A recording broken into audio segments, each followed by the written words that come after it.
পৌরসভা কর্তৃক আয়োজিত বিগত ফ্যাসিস্ট হাসিনা বিরোধী আন্দোলনে এই মঠবাড়িয়াতে বারবার হামলা ভাঙচুর মামলা হয়েছে। রুহুল আমিন দুলাল সহ অসংখ্য নেতা কর্মীর রক্ত ঝরেছে।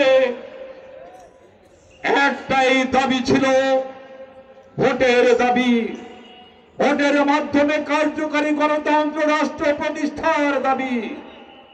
দাবি ছিল মানবিক অধিকারের দাবি।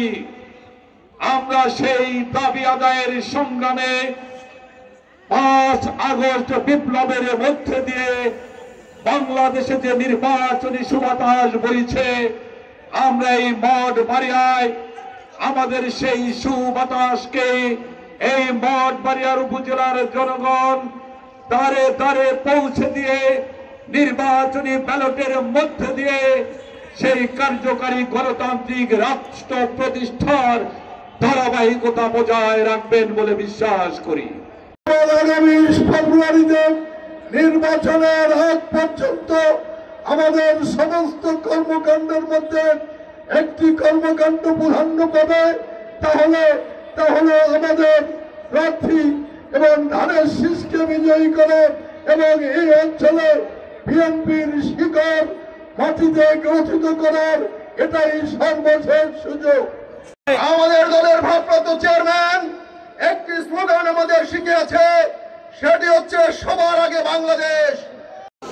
আমি বিগত দিনে আমি দল থেকে বহিষ্কৃত না, আপনাদেরকে কি বলেছি, আপনারা যদি আমার বহিষ্কার প্রত্যাহার চান তাহলে তারেক রহমান প্রত্যাহার করবেন, করছে না?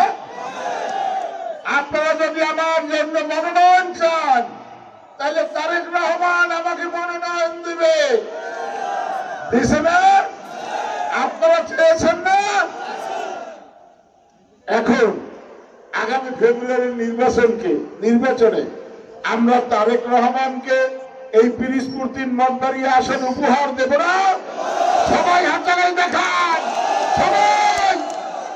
প্রিয় বন্ধুগণ, এই জনসমুদ্র প্রমাণ করে ধানের শীষের বিজয় সুনিশ্চিত ইনশাআল্লাহ।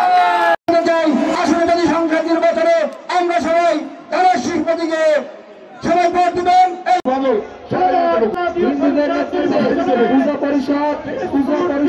ভাইদের নেতৃত্বে, রতন কর্মকারের নেতৃত্বে, পরিবার কর্মকারের নেতৃত্বে, পুনবের তাদের নেতৃত্বে একটি বিশাল মিছিল আমাদের মাঝে উপস্থিত আছে। আমরা মিছিলকারীকে অভিনন্দন জানাই। হিন্দু সম্প্রদায়ের যে সকল আপনাদের নেতৃত্বে মিছিলের আছে মাবদের পিছনে যত পুরুষ লোক মিটিং এর শৃঙ্খলা বজায় রাখার স্বার্থে আপনারা এই রাস্তায় যারা দাঁড়িয়ে আছে সকলে থেকে আলাস রুহুল আমিন দুলাল প্রধান অতিথি রাজা মোস কুতুব ভাইয়ের রাজা